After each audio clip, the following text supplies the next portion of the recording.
마가복음 9장입니다.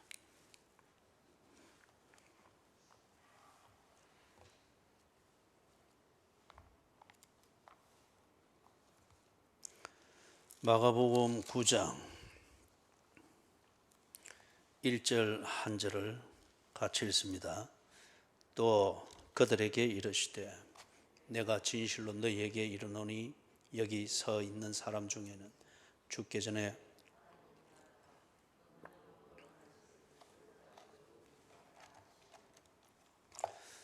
다시 한번 같이 읽도록 하십시다. 또 그들에게 이르시되 내가 진실로 너희에게 이르노니 여기 서 있는 사람 중에는 죽기 전에 하나님 나라가 권능으로 임하는 것을 볼 자들도 있느니라 하시니라. 아멘. 여기 9장 1절에 나오는 이 본문을 두고서 조금 설왕설래하는 면들이 있습니다. 이게 이제 재림을 말하는지 아니면은 다른 무엇을 말하는지 그렇게 해서 생각 없이 이걸 그냥 읽으면은 꼭 예수님의 재림을 생각하게 되어지죠. 그리 되면 앞에 8장에서 예수님이 하시던 그 말씀하고 연결이 안 됩니다. 빌립보 가이사랴에서 예수님이 제자들에게 질문을 하고 그 다음 베드로의 대답을 듣고 그리고 그 대답한 그 내용대로 그리스도인의 삶을 사는 것, 그것은 로마 황제가 다스리는 그 나라에서는 고생을 자초하게 되는 것임을 예수님이 말씀했죠. 그러면서 그 고생, 손해봄, 그것은 당연한 것이니까 견뎌내야 되고 그리고 그것을 견디는 그 가치가 있는 것임을 말씀을 한 뒤에 이어서 지금 9장 1절 이 말씀을 하는 겁니다. 그렇기 때문에 이걸 예수님의 재림으로 이해를 해버리면은 지금 이 말씀을 하는 그 맥락하고도 영 상반되어지는 그런 이해가 되어지는 거죠.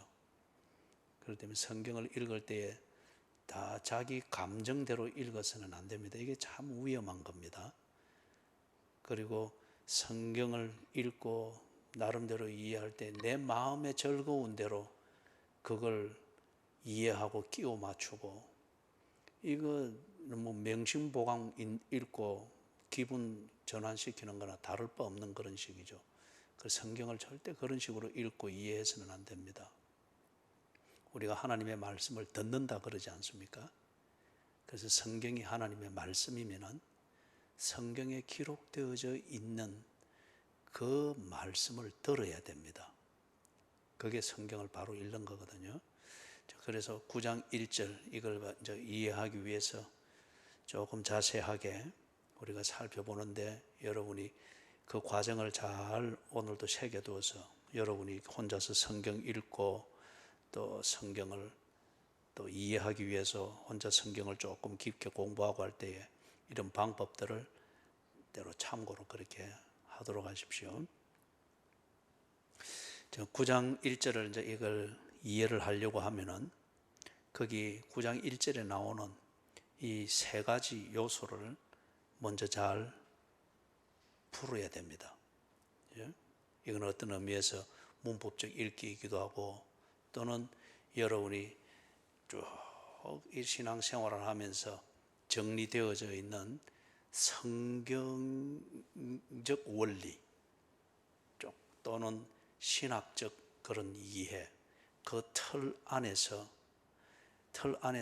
여기에 나오는 이 요소들이 어떻게 서로 관련이 되는가, 그걸 보는 거죠. 그죠? 그리고 그게 한 구절을 이래 자세하게 들여다보는 그런 중요한 방법이기도 합니다. 거기 이제 보면은 세 가지 요소를 볼 수 있는데, 먼저 세 가지 요소를 보기 전에 문법적으로 이래 보는 것 같으면은 9장 1절 시작이 무엇으로 됩니까? 9장 1절 시작이 어떻게 됩니까? 그죠? 그리고 또 이 말은 저 앞에서 8장 마지막까지 예수님이 말씀하셨던 그 내용을 받아서 하는 말씀이잖아요. 그죠? 받아서 하는 말씀이잖아요. 그런 것 같으면은 이거는 분명히 8장 거기 34절에서부터 해가지고 제 십자가를 지고 갈지니라 그럴 때에 어떤 대가가 있고 그것에 대해서 예수님은 어떻게 평가할 것이다 하는 것을 말씀을 한 그 연장선상에서 9장 1절을 말하는 것임을 문법적으로 알 수 있습니다. 그죠? 또 그들에게 이르시되 내가 진실로 너희에게 이르노니, 그럼 이건 굉장히 중요한 말씀이라는 겁니다. 진실로 너희에게 이르노니, 이제 요한복음의 표현 같으면 이게 이제 진실로 두 번 반복해서 되는, 그는 이 아주 중요한 것을 말할 때 강조할 때 그리 말하죠. 그렇기 때문에 여기 내가 진실로 너희에게 말하노니, 이걸 건성 듣지 마라, 내가 지금 빈말하는 거 아니다, 또는 제 십자가를 지고 나를 쫓을 것이니라, 그리고 나와 내 복음을 부끄러워하면은 나도 인자와 그 천사들과 함께 올 때도 그를 부끄러워하리라. 그 말을 허투루 들지 마라. 왜냐하면은 내가 지금 하고자 하는 이 말에 근거해서 너희들이 그 말을 꼭 새겨야 된다. 지금 내가 하는 이 말은 허투루 하는 말이 아니다. 진실로 너희에게는 정말 꼭 이루어진다. 주의 깊게 들어라. 그 표현이죠. 그러면서 이르노니, 정말 빈말이 아니고 정말 새겨 듣도록 하기 위해서 하는 그 말씀, 거기 이르노니 하는 거기에 보니 세 가지 요소가 나옵니다. 하나는 어떤 시점을 말합니다. 다시 말해서 하나님 나라가 권능으로 임하는 그 시점을 말하죠. 그 시점을 말하는 것은 여기 서 있는 사람 중에는 죽기 전에 그리고 볼 자들도 있느니라. 그 시점입니다. 즉 하나님 나라가 권능으로 임하는 시점입니다. 언제 임합니까? 여기 있는 사람 중에는 죽기 전에 그것을 볼 자들도 있느니라. 그러면은 지금 예수님이 하시는 이 말씀을 듣고 있는 사람들, 이 제자들이 다 죽고 난 뒤에 이 일이 이루어지는 게 아니고, 일부는 죽기도 하겠지만은 그러나 일부는 살아있는 그런 시간에 하나님 나라가 권능으로 임한다는 거예요. 그 시점입니다. 그 다음에 두 번째는 주제를 지정하는 표현이 있습니다. 그 주제를 지정하는 표현이 뭐죠? 하나님 나라입니다. 하나님 나라가 온다. 하나님 나라는 뭐였습니까? 1장에서부터 계속 예수님이 제자들에게 그리고 그 주변으로 몰려드는 사람들에게 보여주고 그들이 깨닫도록 하고자 했던 것은 뭡니까? 하나님 나라가 그들 가운데 임했음을 보게 하고 깨닫게 하고자 하는 거였죠. 로마 황제가 다스리는 나라가 아니라 하나님이 다스리는 나라가 너희 가운데 왔으니 하나님 나라에 들도록 하라. 이걸 위해서 지금 8장까지 쭉 예수님이 여러 가지 일을 하시고 그 생애를 사시고 하면서 지금 여기에 이르렀잖아요. 그러면 하나님 나라는 뭐였습니까? 딱 그 8장까지 예수님이 보여준 그 본질을 가지고서 정리를 해보면은, 하나님의 나라는 하나님께서 당신의 뜻을 이루기 위해서 다스리는 겁니다. 하나님이 하나님의 뜻을 이루기 위해서 하나님께서 통치하고 다스리는 이 모든 것을 가리켜 하나님의 나라라고 했습니다. 그러면 하나님이 통치하고 다스리셔서 이루기를 원하는 그 뜻은 무엇이었습니까? 사람들의 입장에서 보니까 하나님의 백성을 구원하는 거였습니다. 하나님의 백성을 구원해서 하나님과 함께 더불어서 평화를 누리게 하는 것, 이게 하나님의 뜻이었습니다. 그래서 이 뜻을 위하여서, 이 뜻을 이루기 위하여서 하나님께서 통치하고 다스린다는 겁니다. 이런 하나님의 나라는 구약시대 때도 물론 있었죠. 구약시대 때도 물론 있었습니다. 그리고 오늘 요 밑에서 조금 정리를 하고, 그러면은 예수님이 다시 온다, 재림을 말씀할 때는 하나님 나라가 올 것이다 이리 말씀을 안 했습니다. 예수님 자신을 두고 말씀을 했습니다. 자, 그러면 여기 하나님 나라가 올 것이다. 자, 그러면은 세 번째 요소는 뭔가? 하나님 나라가 오는데 어떻게 온다고요?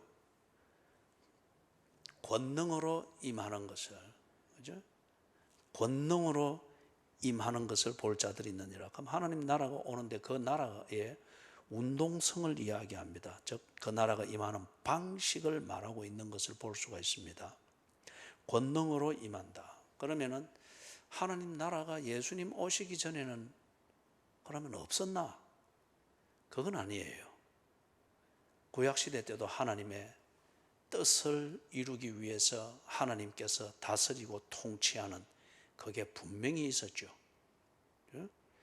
족장시대 때는 족장들을 통하여서 나라를 만들어가는 기초 작업을 하시는 하나님의 섭리하심을 우리가 오후 시간에 보았습니까?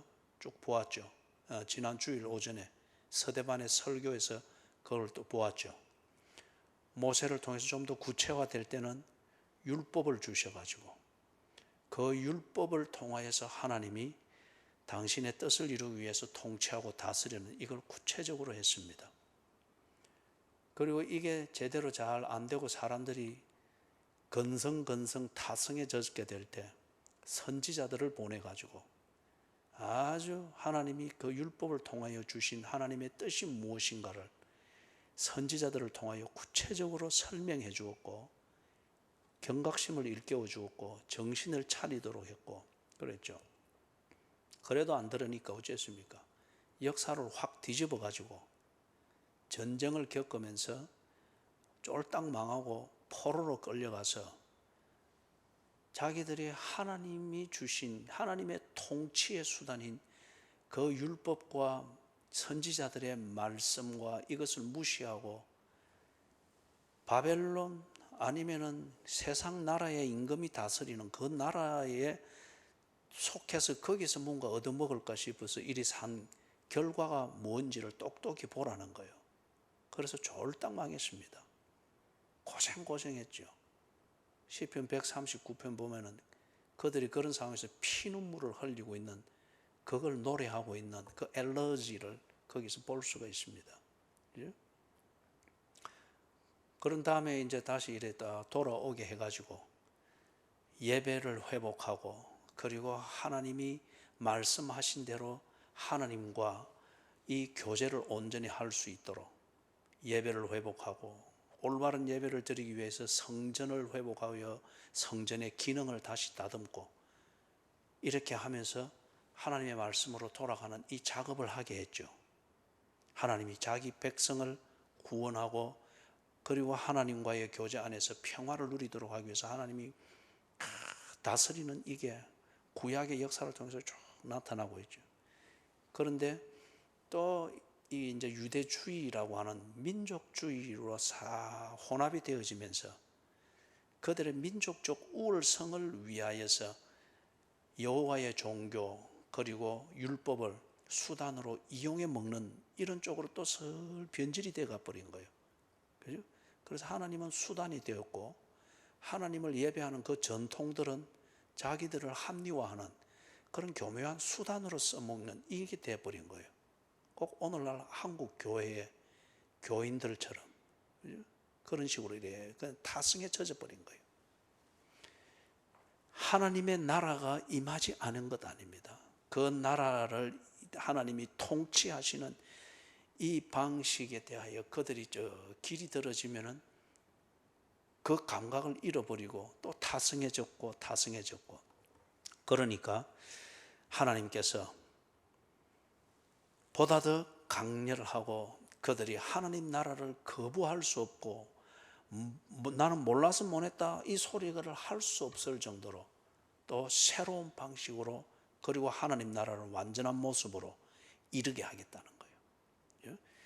족장들의 그 헌신 할례의 언약으로도 안 되고 모세를 통해서 그 한 율법의 언약으로도 안 되고 선지자들을 통하여서 한 그 하나님의 말씀 이것으로도 안 되고 역사를 뒤집어 가지고 쫄딱 망하게 해서 그것을 자기들이 하는 짓을 돌아보도록 하는 이 역사적 교훈으로도 안 되고 제사장들을 통하여서 예배를 회복하여서 예배를 다 바로 드리게 하는 이것으로도 어느 또 시간이 지나니까 타성에 젖어서 안 되고 하나님이 그렇다고 해서 하나님 나라 통치와 자기 백성을 구원하는 걸 포기하신 건 아니에요. 그러나 보다 더 완전하게 하나님의 통치하심을 나타내겠다. 그래서 이게 권능으로 임할 것이다. 하나님 나라가 이제 율법으로도 아니고 그 다음에 종교적 제도로도 아니고 성전으로도 아니고 자기들이 결국 자기들 좋은 대로 그렇게 따듬어서 변질시켜버린 그런 제사 방식으로도 아니고 다시 권능으로 임할 것이다. 자, 여러분, 그러면은 권능으로 임한다. 여기서 뭘 우리가 딱 일반적으로 정리를 할 수 있겠어요? 이 하나님 나라가 권능으로 임할 것이다. 예수님이 이렇게 강조하는 걸 딱 볼 때 이걸 딱 보게 되어지면은 누구도 부정할 수가 없습니다. 야, 하나님 나라를 믿지는 않아도 하나님이 정말 살아계신 모양이다. 인정할 수밖에 없도록 지가 그걸 믿지는 않아도 인정할 수밖에 없도록 임한다는 거예요. 그렇게 임한다는 거예요. 율법을 거부하고 율법에 대해서 뭐 여러 가지 해석이 있고 그런 식으로 오면은 똑같은 타성으로 하나님 나라에 대해서 무감각할 거니까 이제는 그렇게 안 온다는 거예요. 딱 하나님 나라가 이제 그들에게 또 임하면 하나님의 통치하심을 부정할 수 없도록 그리고 알아볼 수 있도록 임한다는 거예요. 그게 권능으로 임한다는 겁니다. 그럼 그 권능이 뭘까? 이걸 이해하기 위해서 좀 비교가 필요해요. 지난 수요일도 우리가 그 비교를 해봤지만은 로마 황제가 지금 예수님이 이 말씀을 하는 자리가 로마 황제의 나라의 상징이 되고 있는 빌립보 가이사랴에서 지금 하고 있잖아요. 그래서 지금 객관적으로 볼 때는 로마 황제의 나라에서 예수님이 하나님의 나라를 지금 말씀을 하고 있는 거예요. 로마 황제가 다 임할 때에 그리고 로마 황제가 다스리는 나라 이것을 사람들이 실감할 수밖에 없고 그래서 그 나라를 통치하고 다스리는 황제 앞에 굴복하며 충성을 맹세할 수밖에 없도록 그래 되려면 어쩝니까? 황제의 존재감, 로마 황제의 위엄, 로마 황제의 힘 그리고 로마 황제를 어길 수 없는 그 어떤 공포감과 경외심 이걸 로마의 백성들이 알 수 있도록 로마 황제가 임해야 됩니다. 그래서 지난 수요일 한 예를 들었던 것처럼 로마 시민들이 다 걱정하고 세금 내고 막 시달리고 부담을 공유를 하는데 전쟁을 치르게 되면 세금들 내고 하잖아요. 그런데 그 전쟁을 로마 황제가 다 승리로 이끌었다. 이걸 온 백성이 알도록 그렇게 임하는 거예요. 그게 개선식입니다. 그래서 로마 성 밖에 있는 테베스 강에서부터 다 네필의 말이 이끄는 그 전차에 서서 망토를 걸치고 전쟁의 터에서 노획한 그 전리품들과 노예들을 포로로 잡은 노예들을 대표적인 것 이것을 쫙 뒤에 끌고 행진에 들어갈 때 로마 시민들이 쫙 도열에 서서 환호를 지르는 거예요. 황제가 우리를 다스린다. 저 황제가 우리를 다스리는 덕에 우리는 이 평화를 누리고 승리를 누린다. 그러면서 우리에게 이 평화를 주고 우리에게 이 승리를 주는 황제에게 경외심을 가지고 충성을 맹세하고 황제에게 충성하지 않고 헛된 소리 하는 자는 시민들이 알아서 혼을 내주는 거예요. 이게 로마 황제의 나라가 권능으로 임하는 겁니다. 그런 권능으로. 온 로마 시민들이 황제의 존재감을 알고 황제의 권력을 알고 그래서 그 앞에 충성을 맹세하면서 거기에 의지할 수밖에 없도록 만드는 그런 권능입니다. 그렇기 때문에 하나님의 나라가 임할 때에 온 사람들이 하나님의 존재와 하나님의 능력과 하나님이 일하고 계시는 것, 이것을 알 수밖에 없도록 그렇게 임하는 것, 이게 지금 권능으로 임하는 겁니다. 로마 황제의 나라가 그렇다고 하는 것을 알리기 위해서 로마 황제가 그런 식으로 임하듯이 하나님의 나라는 하나님의 나라의 존재를 알리는, 사람들이 알 수밖에 없도록 그렇게 임하는 그게 있다는 거예요. 그게 지금 권능으로 임하는 것이다. 그래서 예를 들면 우리가 8장까지 하면서 예수님께서 세례받고 난 다음에 공생활을 시작할 때 첫 번째 하신 말씀이 뭡니까? 회개하라. 하나님의 나라가 가까이 왔느니라.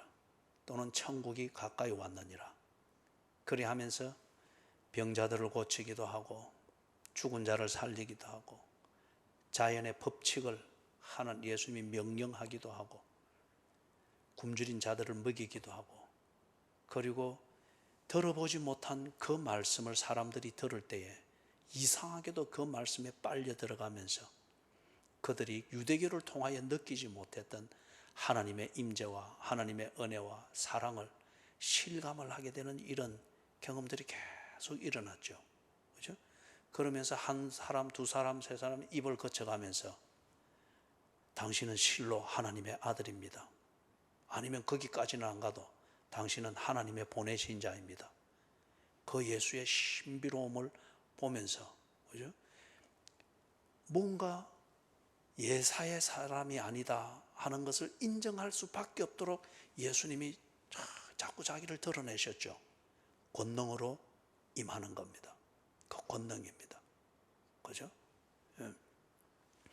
자, 이 세 가지 시점을 지정한 이 표현을 보니까 여기에 서 있는 사람 중에는 죽기 전에 볼 자들도 있느니라. 그러면은 제자들이 다 죽기 전에 지금 이 하나님의 나라가 모두가 알 수 있도록 임하는 것, 이게 이루어져야 되는 거죠. 그 다음에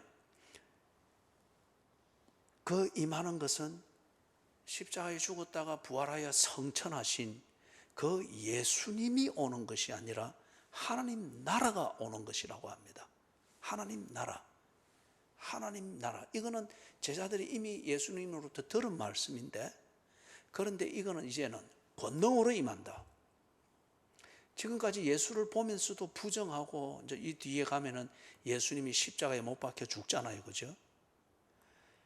이제는 그렇게 예수를 죽일 수 없는, 예수가 하나님인 것을 알고 하나님을 경배하고 그분을 의지할 수밖에 없도록 만드는 그 하나님 나라로 임하신다. 이걸 지금 예수님의 이 말씀을 듣고 있는 12 제자들 중에서 어떤 이는 그렇게 임하는 것을 본다는 거예요. 그러면 이건 예수님의 재림을 말하는 게 아니죠. 예수님의 12 제자들이 다 죽기까지 예수님은 그 제자들이 보는 앞에서 성천했잖아요. 하늘로 가셨잖아요. 근데 그 예수님이 12 제자가 다 죽기 전에 다시 재림한 건 아니잖아요. 아직도 재림은 안 왔잖아요. 그죠? 그렇기 때문에 이거는 예수님의 재림을 말씀하는 게 아닙니다. 12 제자가 다 죽기 전에 살아있는 사람 일부가 보고 목격하고 경험했던 하나님의 나라가 권능으로 임하는 것, 이걸 보고 목격했던 바로 그 사건입니다. 그러면 이게 뭘까요? 예수님이 하나님의 나라를 이 땅에 가지고 온 그러한 메시아이시다. 그분은 율법과 같지 않고 율법을 완성시키는 분이시고, 성전과 달리 성전을 통해서 하나님과 교제하는 이것을 완성시키신 하나님의 나라이시다. 그죠? 그 사건이 뭘까요? 앞에서 병자를 고치고 죽은 자를 살리고 폭락하는 바다를 잔잔케 하고, 이것으로는 온전하지 않는 거예요. 사람들이 그걸 경험하면서도 놀랄 뿐 믿지는 않았잖아요. 그죠? 놀랄 뿐. 그렇기 때문에 또 다음도 예수 따라가고 자꾸 그 놀랄 만한 기적을 보고 뭔가 혜택을 얻을까 싶어서 따라는 다녔지만은 깨닫지는 못했잖아요. 그죠? 그런데 이제는 이 권능으로 임할 때에 예수가 누구이시며 그분이 무엇을 하시는가, 이것을 생각할 수밖에 없도록 만드는 이 하나님 나라, 그것으로 임한다는 거예요. 그게 무엇인가, 어떤 사건인가 딱 보니까 이게 정말 이루어졌는가.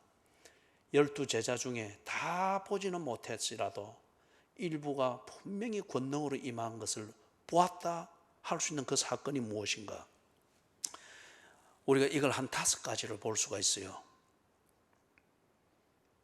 먼저는 바로 이 다음에 9장 2절에서부터 13절에 무엇에 대한 기록이 있는가 하면 변화산 사건입니다. 변화산에 예수님이 베드로, 야고보, 요한 3명을 데리고 갔죠.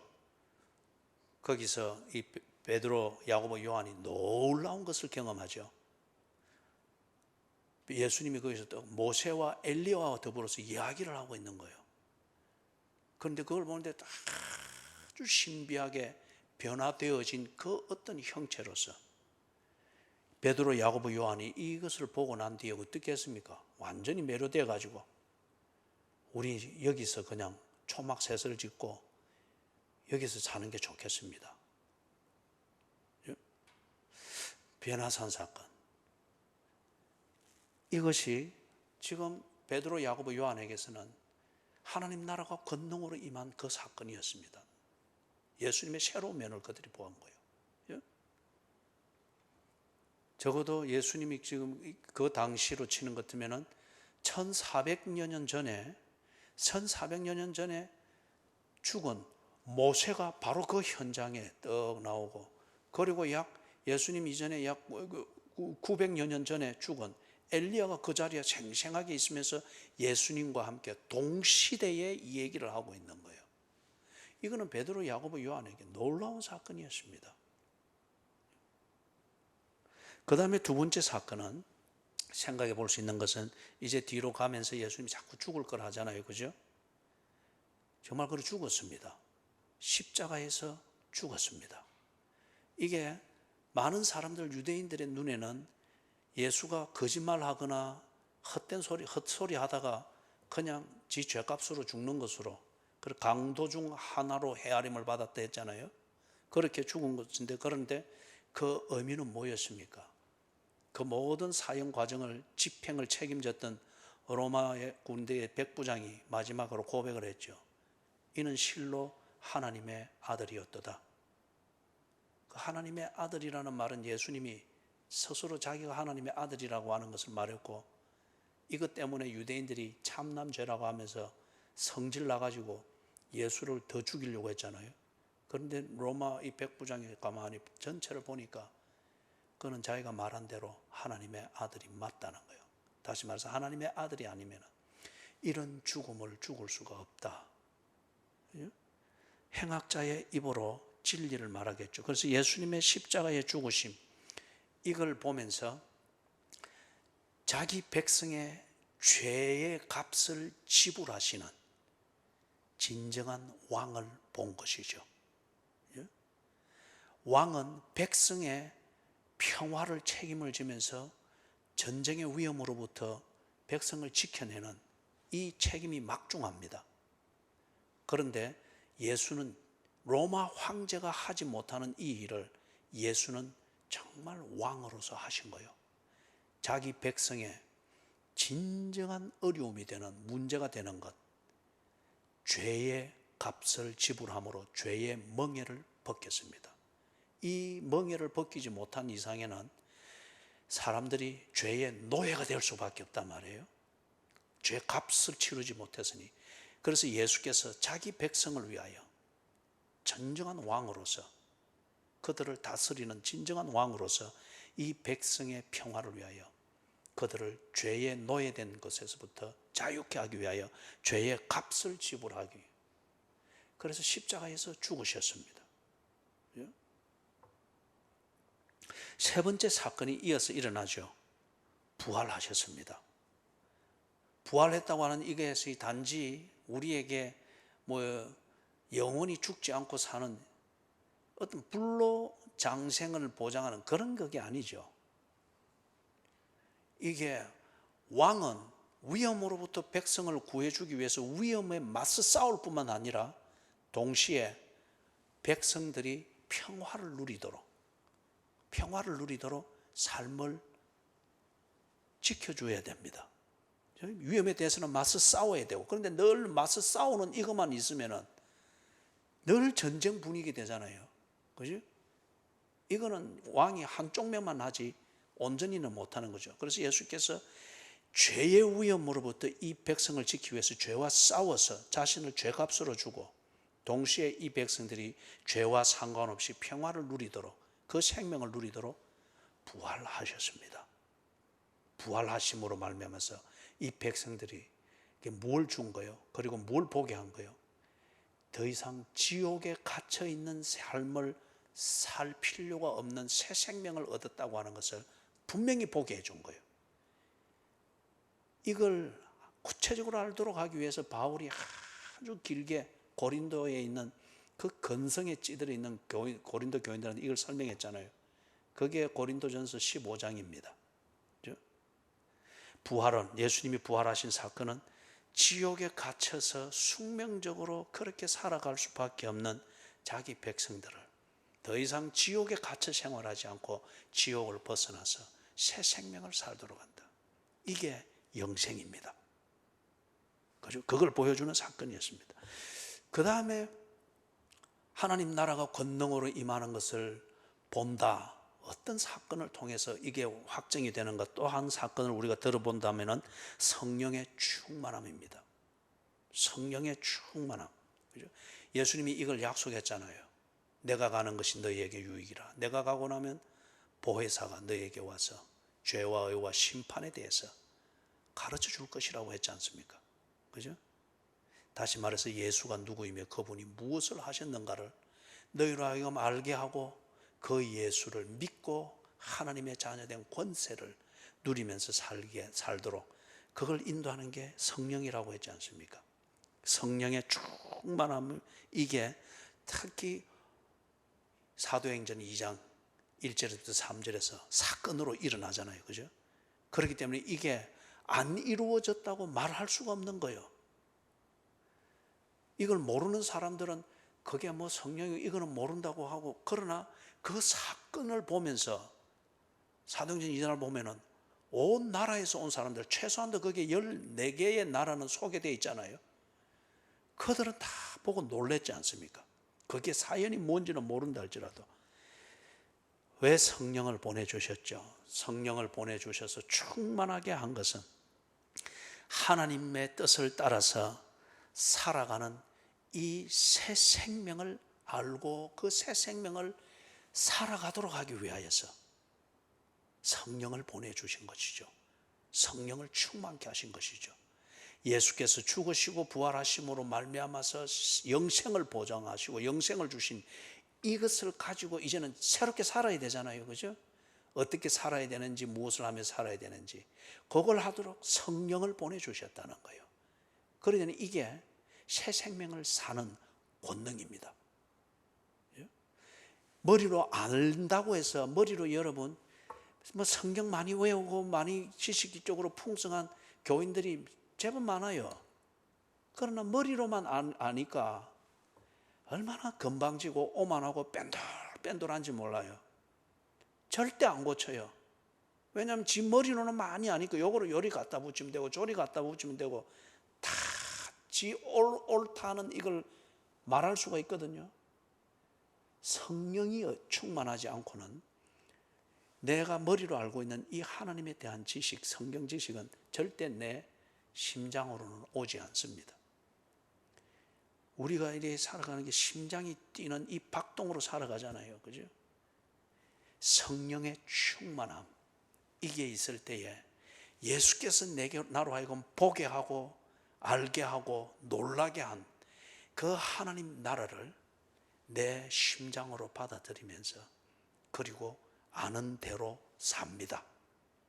건성을 고치면서 그렇게 하면서 삽니다. 성령의 충만이 임했죠. 모든 제자들이 알도록 임했고 제자들이 이걸 직접 경험했잖아요. 그죠? 그 다음에 마지막 한 가지 더 사건을 예를 들면은, 그러고 난 뒤에 사도행전은 우리가 계속 지금 보아나가고 있지만은 뭐가 생기기 시작합니까? 교회가 생깁니다. 즉 그리스도인의 공동체가 자연스럽게 형성되면서 공동체가 이래 모이게 된 목적이 자연스럽게 실천이 되죠. 뭘 위한 거죠? 증거하는 삶입니다. 예수 그리스도께서 하나님 나라를 이 땅에 도래하게 하신 이 실제와 이 진리를 교회가 세워지면서 교회의 실제인 이 그리스도인들이 이 복음을 증거하기를 시작합니다. 삶으로 나누고, 그리고 교제를 그리 바꾸어 가고, 때로는 이 복음을 증거하기 위하여서 설교하기도 하고 가르치기도 하고. 그래서 예를 들면 마태복음 28장 18절에서부터 20절, 거기 보면은 18절에 이렇게 되어 있죠. 예수님께서 제자들을 파송하는 명령을 하면서 하늘과 땅의 모든 권세를 내게 주셨으니 너희는 가서 모든 족속으로 제자를 삼아 아버지와 아들과 성령의 이름으로 세례를 주고 내가 너희에게 가르친 모든 것을, 내가 너희에게 분부한 모든 것을 가르쳐 지켜 행하게 하라. 볼지어다 내가 너희와 세상 끝날까지 내가 너희와 항상 함께 있을지어다. 그죠? 하늘과 땅의 모든 권세를 내게 주셨으니, 예수 그리스도께서 모든 일을 이루시고, 그리고 이 교회와 교인들의 증거하는 삶, 주신 하나님 나라의 통치 안에서 그들이 누리게 된 새로운 이 하나님의 백성의 이 삶, 이걸 위하여서 모든 하늘과 땅의 권세를 가진 예수께서 그들에게 성령의 충만과 함께 권능을 주시며 삶을 명령하셨습니다. 이게 교회죠. 다시 말해서 이게 예수 믿는 그리스도인들이죠. 그렇기 때문에 예를 들면 어떤 그리스도인들을 좀 사귀어보고 교제를 조금 나눠보면 처음에는 사회적 필요에 의해서 교제를 하나, 인간성이 괜찮고 코드가 맞고 문화적으로 공감대가 많아서 교제를 해나가는 가운데 그 사람이 그렇게 사는 그 심장을 느끼게 되는 거죠. 예수를 사랑하고 예수님의 그 복음, 예수를 통해서 받은 그 구원의 생명을 살기 위해서 나름대로 신앙의 지조를 지키며 사는 걸 보면서 놀라기를 시작하죠. 그러면서 지가 극복할 수 있는 인생의 어느 고비를 만날 때 그 그리스도인을 생각하면서 그가 믿는 하나님을 자기도 찾아보려고 하는 거죠. 증거하는 그리스도인의 삶입니다. 자, 간단하게 5가지 사건이 이어지는 것을 보았어요. 변화산의 사건, 십자가의 죽으심, 부활하심, 성령의 충만하심, 그리고 하늘과 땅의 모든 권세를 가진 예수 그리스도께서 제자들을 파송하시면서 그들에게 권능을 주셨습니다. 그래서 교회와 증거하는 그리스도인의 삶이 쭉쭉 펼쳐졌죠. 하나님 나라가 권능으로 임하는 것을 이 제자들이 본 것입니다. 이것이 하나님의 나라입니다. 지금 9장 1절에서 말하는 하나님의 나라가 이 5가지 중에 어느 하나와 딱 그렇게 묶을 필요는 없습니다. 그죠? 중요한 것은 이 말씀을 하시고 바로 이어서 일어나는 사건이 변화산 사건이었고, 그 다음에 연차적으로 계속 하나님의 나라, 예수가 하나님의 나라이고 하나님 나라가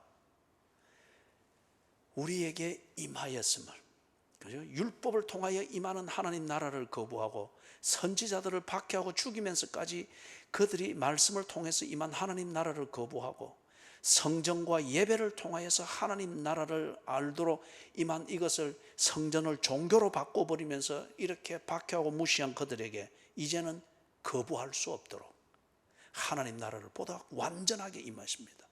권능으로 임했습니다. 예수 그리스도의 복음, 그분의 존재, 그분의 삶, 그분의 가르침, 이것이 하나님의 나라인 것을 알 수밖에 없도록 그렇게 임하였습니다. 그래서 여기 베드로 64년 그 어간에 네로 황제가 핍박하는 것을 통해 그것 때문에 죽었죠. 순교했습니다. 그런 다음에 이 마가, 베드로의 제자 중에 한 명이었던 마가가 베드로를 통해서 증거되어지고 한 이 모든 것, 그리고 마가가 목격한 이 모든 것을 베드로를 중심으로, 베드로의 증언을 중심으로 해서 정리를 했습니다. 마가복음입니다. 어떤 학자들은 이게 뭐 주후 50년경, 45년에서 50년경 쓰여졌다고 이렇게 말을 합니다. 그러나 지금은 볼 때 예를 들면 마가복음 13장 14절에 나오는 관로 안에 있는 것, 읽는 자는 깨달을진저, 관로 안에 그래 쓰여져 있는, 이거는 기록자 마가의 그러한 표현입니다. 이제 이런 것들을 이래 보듯이 베드로가 죽고 난 뒤 얼마 지나지 않아서 유대 전쟁이 일어나는 그 시기에, 유대 전쟁은 주후 67년에서부터 70년 또는 68년에서부터 70년, 약 3년간의 전쟁으로 일어나 있습니다. 참혹한 전쟁이었죠. 그 기간에 마가가 이 복음을 기록한 것으로 봅니다. 그런 것 같으면은 이것을 기록할 때에 예수님께서 하신 이 말씀을 할 때는 그 시점에는 베드로가 있었죠. 그러나 그때 이 말씀 9장 1절에 예수님이 예언처럼 하시던 이 말씀이 성취될 때 하나님 나라가 권능으로 임하는 것, 베드로가 예수가 부활하여 성천하는 것까지는 보고 성령이 충만해지는 것까지도 보았습니다. 그죠? 다 보았습니다. 그러나 베드로는 예수의 재림을 보지 못하고 죽었습니다. 그렇기 때문에 이것은 재림을 말하는 것이 아니라 하나님 나라가 권능으로 임하는 것, 앞에서 우리가 보았던 것, 예수 그리스도 그분이 하신 사역과 그분이 하신 그 약속들이 성취되어지는, 그래서 하나님의 구원의 복음을 거부할 수 없는 이 사건들이 다 이루어지는, 이것을 말하는 것임을 분명히 알 수 있습니다. 자, 그러면은 왜 예수님께서 이 말씀을 9장 1절에 이 말씀을 제자들에게 하셔야만 했나? 이걸 살피면서 말씀을 정리를 하겠습니다. 왜 하나님 나라가 권능으로 임하는 것을 볼 자들도 있을 것이다. 너희들 중에 볼 자들도 있을 것이다. 왜 이 말씀을 하셔야만 했나? 이것은 8장 34절 이 말씀을 주시해서 보아야 됩니다. 8장 34절 같이 읽습니다. 무리와 제자들을 불러 이르시되 누구든지 나를 따라오려거든 자기를 부인하고 자기 십자가를 지고 나를 따를 것이니라. 지금 로마 황제의 나라에서 예수님께서 하나님 나라를 이 제자들에게 말씀을 하고 있습니다.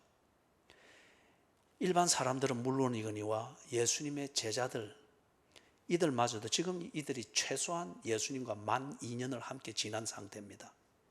그럼에도 불구하고 이 제자들이 하나님 나라를 실감을 하지 못하고, 그것보다는 예수와 함께 동고동락은 하지만은 실제로 사는 감각은 로마 황제가 다스리는 그 나라의 감각으로 삽니다. 그래서 로마 황제의 나라를 지금 대표하고 있고 실감하도록 만드는 그 자리, 로마 황제에게 헌정되어진 빌립보 가이사라에서 예수님께서 비로소 그들에게 가르치고 있지 않습니까? 그렇죠? 그러면서 로마 황제의 나라가 너희들이 속해야 될 나라가 아니다. 하나님의 나라다. 그리고 하나님의 나라는 지금 여기에 있다. 베드로의 입으로 지금 고백했잖아요. 여기에 있다. 그런데 너희들이 로마 황제가 다스리는 그 나라의 그 감각과 그것을 의지해서 사는 그 감각을 버리지 못하면은 너희들 가운데 임한 하나님의 나라를 너희들이 무감각하게 대하게 된다. 하나님 나라가 여기에 있다. 그러니 로마 황제의 나라를 따르지 말고 하나님의 나라를 따라 살아라. 이게 제자도니라. 지난 수요일까지 우리 이 제자도에 대해서 아주 자세하게 다루었죠. 자, 그렇게 지금 하는데, 그러고 난 뒤에 예수님께서 선언하고 명령만 하고 그 명령을 신뢰할 수 있고 그 명령을 붙들고 살 수 있는 동기부여가 안 되면은 이거는 굉장히 참 부담스러운 겁니다. 그리고 그걸 실천하며 사는 사람들이 그렇게 많지 않을 거예요. 예수님께서 분명히 이 명령을 하셨습니다. 로마 황제가 다스리는 나라, 그게 익숙해진 감각대로 살지 말고 이제 너희들이 비로소 알게 되었지 않느냐, 하나님의 나라가 여기에 있지 않느냐. 이제는 하나님 나라의 감각을 가지고 거기에 맞게 살아라 명령을 하셨습니다. 이 명령을 한 다음에 이 제자들에게 그렇게 살 수 있는 격려와 동기부여와 그리고 그 삶이 실제라 하는 것을 보증하는 것을 예수님께서 딱 제시를 해주는 거예요. 그게 지금 뭔가 하면은 먼저는 35절에서부터 38절, 지난 수요일에 했죠. 35절에서부터 38절 같이 읽습니다. 시작. 누구든지 자기 목숨을 구원하고자 하면 잃을 것이요, 누구든지 나와 복음을 위하여 자기 목숨을 잃으면 구원하리라. 사람이 만일 온 천하를 얻고도 자기 목숨을 잃으면 무엇이 유익하리요? 사람이 무엇을 주고 자기 목숨과 바꾸겠느냐? 누구든지 이 엄난하고 죄 많은 세대에서 나와 내 말을 부끄러워하면 인자도 아버지의 영광으로 거룩한 천사들과 함께 올 때에 그 사람을 부끄러워하리라. 예수님의 권면입니다. 34절에서 말씀한 이 제자도를 지키면서 로마 황제의 나라가 아니라 하나님 나라의 그 백성으로 너희들이 살아라. 그게 길이다. 그게 진리고 그게 생명이다. 그렇게 살 수 있도록 동기부여를 하고 결심을 하게 하고 격려가 되도록 35절에서 38절의 내용으로 권면을 하신 거예요. 권면을.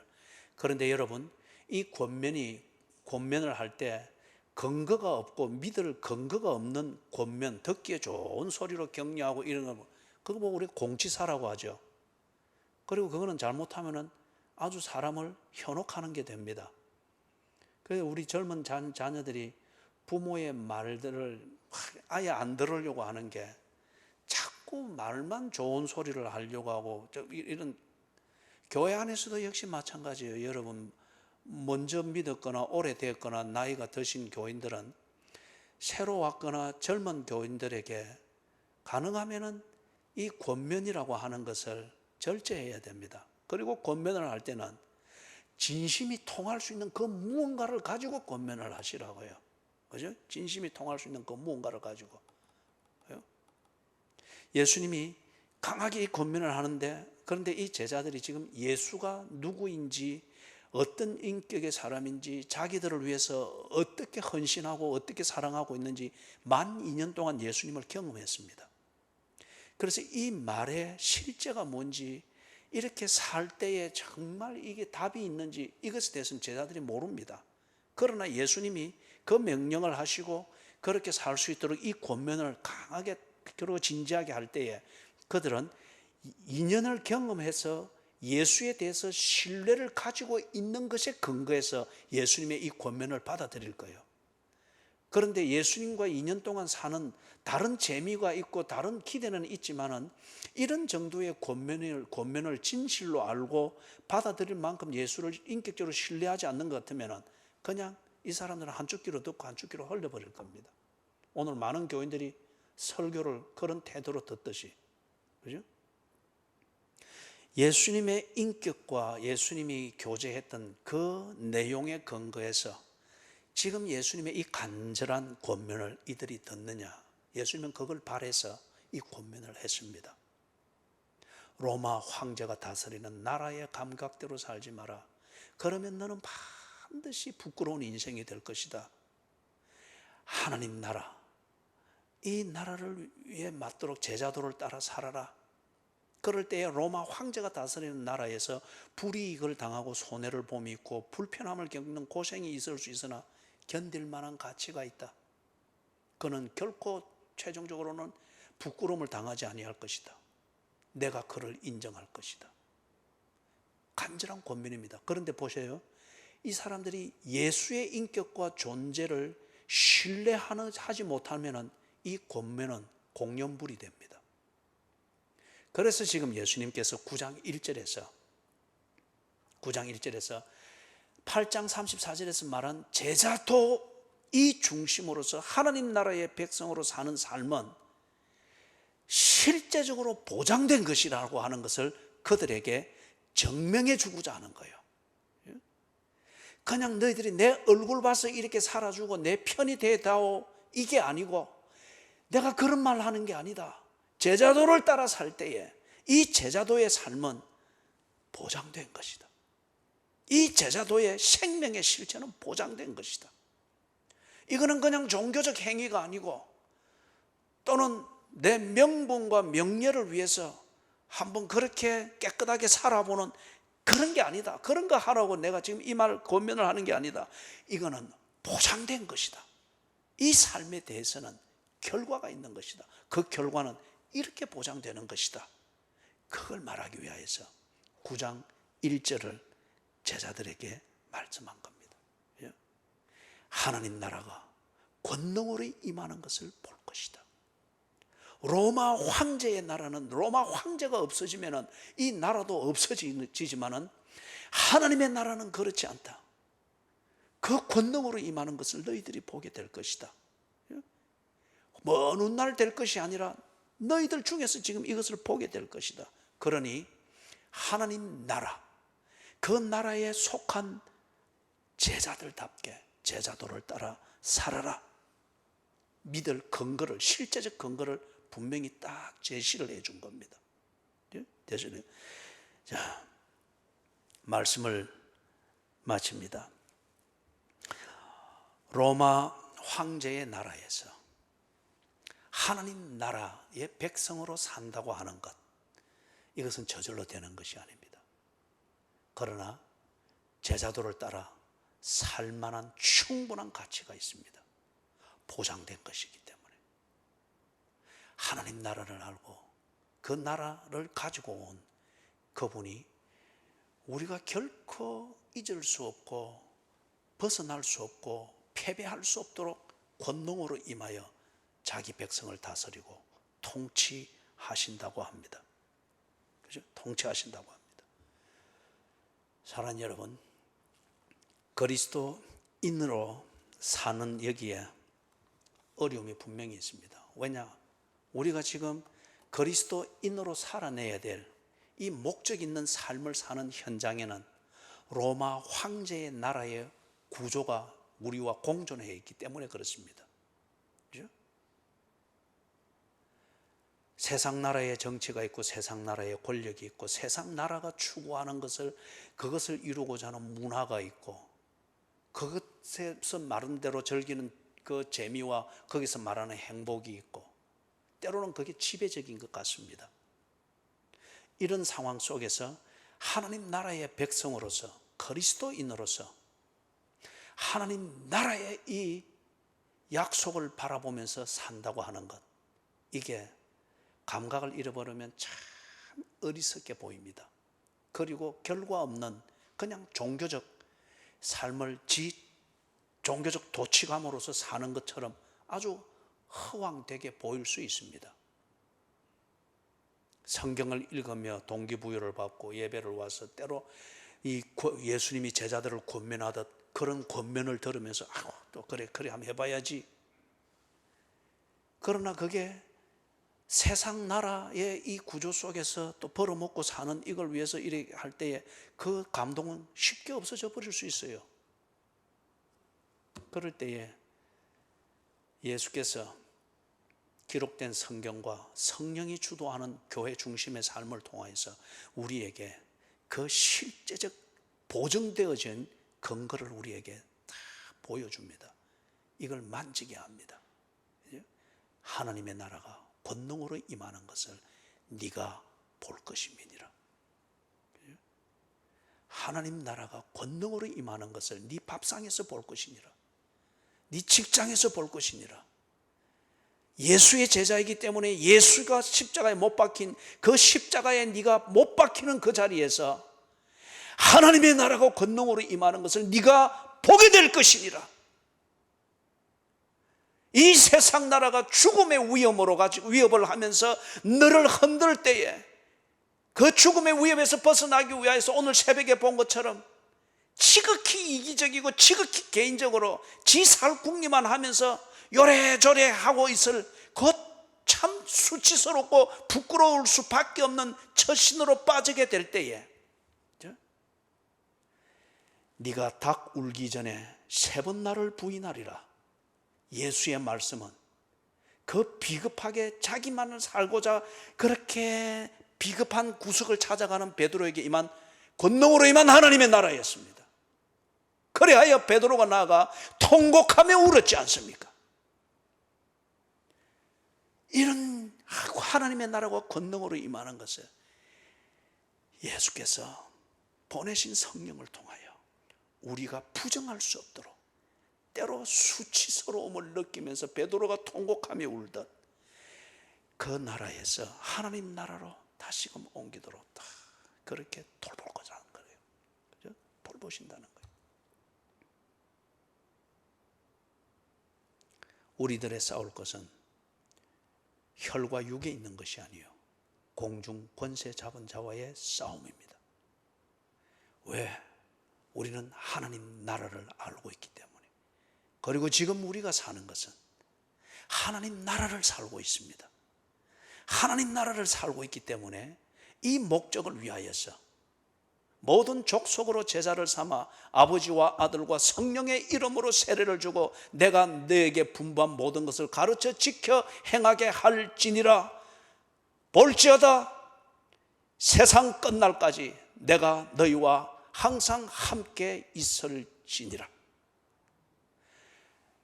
로마 황제가 다스리는 이 세상 나라에서 오늘 우리가 사는 것은 목적 때문입니다.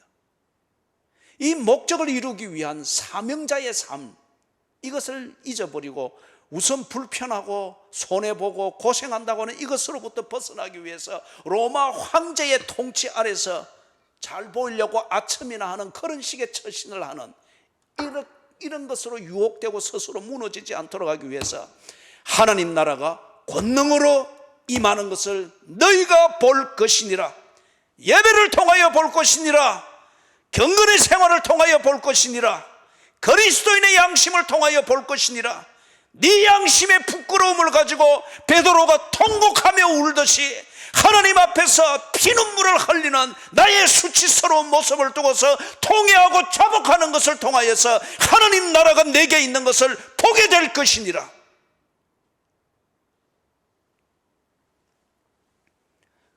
우리를 붙드시는 우리의 통치자 하나님의 이 열정과 이 세심함과 잠 못 이루는 하나님의 이 간절한 은혜가 오늘 우리에게 9장 1절 말씀으로 들려진 것입니다.